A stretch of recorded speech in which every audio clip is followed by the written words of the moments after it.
नमस्कार, मैं हूं आपके साथ रोशनी शर्मा और आप देख रहे हैं खबर समय जगत। आइए नजर डालते हैं आज के मुख्य समाचारों। भोपाल भारतीय जनता पार्टी के प्रदेश अध्यक्ष वीडी शर्मा द्वारा एक प्रेस कॉन्फ्रेंस कर बताया गया कि पंचायत चुनाव को लेकर न्यायालय का जो निर्णय आया है उस पर भारतीय जनता पार्टी का स्पष्ट मत कल दिया था। उसके आधार पर आज यह विशेष तौर पर न्यायालय ने जो कहा है उसके सम्मान के साथ भारतीय जनता पार्टी की सरकार ने यह निर्णय किया है कि मध्य प्रदेश विधानसभा में भारतीय जनता पार्टी की सरकार ने मुख्यमंत्री शिवराज सिंह चौहान के नेतृत्व में भाजपा की पहल पर विधानसभा के अंदर संकल्प पारित किया था कि बिना ओबीसी रिजर्वेशन के चुनाव नहीं होने चाहिए और न्यायालय से लेकर सभी जगह इसको भाजपा ने प्रस्तुत किया था। उन्होंने कहा कि मुख्यमंत्री जी ने अपने सारे प्रवास निरस्त कर दिए हैं। उन्होंने दिल्ली में बड़े वकीलों से मिलकर मोटिवेशन कैसे हो सकता है, हम संवैधानिक तौर पर यह अधिकार कैसे दिला सकते हैं, इसका प्रयास पहले दिन से हो रहा था। माननीय मुख्यमंत्री जी और हमारी सरकार यह प्रयास कर रहे हैं। वहीं उन्होंने कहा कि 27% आरक्षण से भी ऊपर जाकर हमारे कार्यकर्ताओं को आरक्षण दिया जाएगा। केवल झूठ या छल कपट से काम नहीं चलता है। मध्य प्रदेश की 8 करोड़ से ऊपर जनता बहुत पढ़ी लिखी है, समझदार है। ओबीसी वर्ग हमारा बहुत जागरूक है, तो एक एक बात को जानता है किसने व्यवधान डाल करके इस चुनाव को अवरुद्ध किया था। उसके बाद हमें जो प्रयास करने चाहिए थे, और मैंने कल भी उल्लेख किया था कि यही कांग्रेस की सरकार कमलनाथ जी के नेतृत्व में थी। दिग्विजय सिंह के इशारे पर मध्य प्रदेश के उच्च न्यायालय के अंदर जो ओबीसी रिजर्वेशन की बात चल रही थी 27% का, उसमें 27% ओबीसी पॉपुलेशन बता करके किसने झूठ बोला था? कल मैंने दिखाया था गजट में पारित करके 27% ओबीसी पॉपुलेशन मध्य प्रदेश के अंदर और 27% आरक्षण की बात कर रहे हो। झूठ कौन बोलता है? किसने गलत तथ्यों को प्रस्तुत किया? ये कमलनाथ जी, दिग्विजय सिंह जी जो बोल रहे हैं, जरा बताएं इस बात को। लेकिन मैं आज बड़ी गंभीरता के साथ कहना चाहता हूं कि भारतीय जनता पार्टी की सरकार और भारतीय जनता पार्टी की तो पंचनिष्ठाओं में है। दलित, शोषित, पीड़ित, पिछड़े उन सब लोगों के उत्थान, ये भारतीय जनता पार्टी की पंचनिष्ठाओं में है। सभी समाजों का प्रतिनिधित्व कैसे बनेगा, सभी समाजों को स्थान कैसे मिलेगा, ये भारतीय जनता पार्टी की पंचनिष्ठाओं के साथ हमने अपने व्यवहार में करके दिखाया है। मैं गर्व से कहना चाहता हूं, भारत के लोकतंत्र के अंदर महिलाओं का प्रतिनिधित्व बढ़ना चाहिए। 50% पॉपुलेशन है तो महिलाओं को भी स्थान मिले, ये इस देश के अंदर 50% महिलाओं को स्थान मिले, ये भारतीय जनता पार्टी ने ही निर्णय लिया था।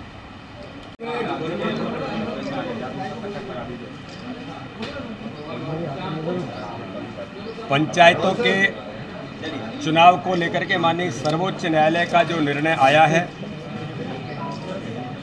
उस पर हमने कल भारतीय जनता पार्टी का स्पष्ट मत जो दिया था, उसी के आधार पर आज मैं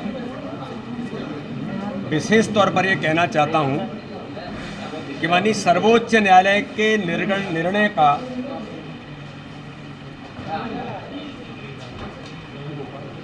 जो माननीय सर्वोच्च न्यायालय ने कहा है, उसके सम्मान के साथ भारतीय जनता पार्टी की सरकार ने निर्णय किया कि मध्य प्रदेश की विधानसभा में भारतीय जनता पार्टी की सरकार ने माननीय मुख्यमंत्री शिवराज सिंह चौहान के नेतृत्व में भारतीय जनता पार्टी की सरकार की पहल पर विधानसभा के अंदर संकल्प पारित किया था कि बिना ओबीसी रिजर्वेशन के चुनाव नहीं होने चाहिए, और माननीय सर्वोच्च न्यायालय से लेकर सभी जगह पर इसको भारतीय जनता पार्टी की सरकार ने प्रस्तुत किया। हमारा विधानसभा के अंदर संकल्प भारतीय जनता पार्टी की सरकार ने पारित किया था। माननीय सर्वोच्च न्यायालय के अंदर इस बात को तथ्यों के साथ सरकार ने कमीशन बनाया। कमीशन बना करके ट्रिपल टेस्ट के बारे में पूरी तैयारी की और उसकी रिपोर्ट भी माननीय न्यायालय को प्रस्तुत की गई। लेकिन एक बात मैं जरूर कहना चाहता हूं कि मीडिया के मेरे मित्र और जो मध्य प्रदेश सुन रहा है, माननीय सर्वोच्च न्यायालय ने जो कहा था, श्रीमान कांग्रेस के वो एडवोकेट महोदय जो राजनीति भी करते हैं और एडवोकेसी भी करते हैं, उन पर कमेंट्स हुआ था कि ये सब कराया धराया किसका है। जब बात हुई कि साहब महाराष्ट्र से लिंक कैसे हुआ, मध्य प्रदेश के अंदर भारतीय जनता पार्टी की सरकार ने माननीय शिवराज सिंह चौहान के नेतृत्व में स्पष्टतः चुनाव की प्रक्रिया को व्यवधान डालने का काम, हमने चुनाव कराने की तैयारी शुरू कर दी थी, सारी बातें हो गई थी, स्मूथली चुनाव चल रहे थे, लेकिन इसको व्यवधान डालने का काम कांग्रेस के नेतृत्व ने पिटीशन दायर करके कराया था। और झूठ बोलती है, अरे इतने बड़ी जिम्मेदारी पर रहने वाले लोग झूठ बोलते हैं। इसी विधानसभा के अंदर विधानसभा में सत्र के दौरान ये पारित हुआ और संकल्प पारित हुआ, और संकल्प पारित करके 27% ओबीसी आरक्षण की बात संकल्प के साथ कही गई, और वही रिपोर्ट प्रस्तुत की गई, और वो कह रहे हैं कि विशेष सत्र बुला करके करना चाहिए। ये सब कुछ हो चुका है और सभी दलों का उसमें समावेश था। हमने उसमें धन्यवाद किया था कि जिन लोगों ने समर्थन किया उनका धन्यवाद करते हैं। ये सज्जन सिंह वर्मा कितने विश्वस्त हैं, सज्जन सिंह वर्मा कैसे हैं, मुझे कहने की जरूरत नहीं है।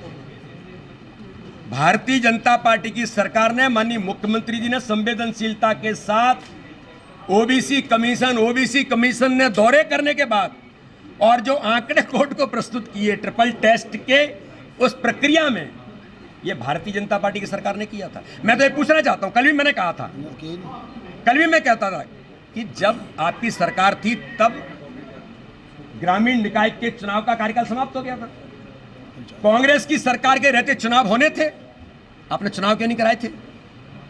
आपने क्या किया था? भोपाल नगर निगम को तोड़ो, अल्पसंख्यक समुदाय का एक महापौर कैसे बनेगा, कैसे जाकर के पंचायतों को तोड़ो, डिलिमिटेशन में लगे थे आप।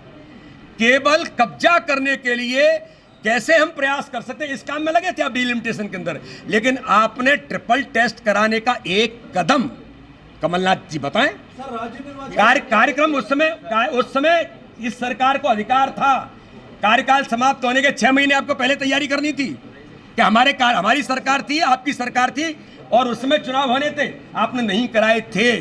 आप केवल डिलिमिटेशन में लग करके आपने उसको रद्द किया, रद्द करने के बाद नया आप संशोधन लेकर के आए, केवल किस लिए, कैसे कब्जा किया जा सकता है।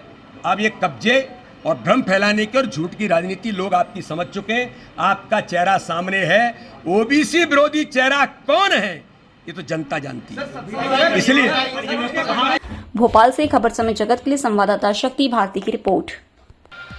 For latest news, subscribe to our channel and press the bell icon.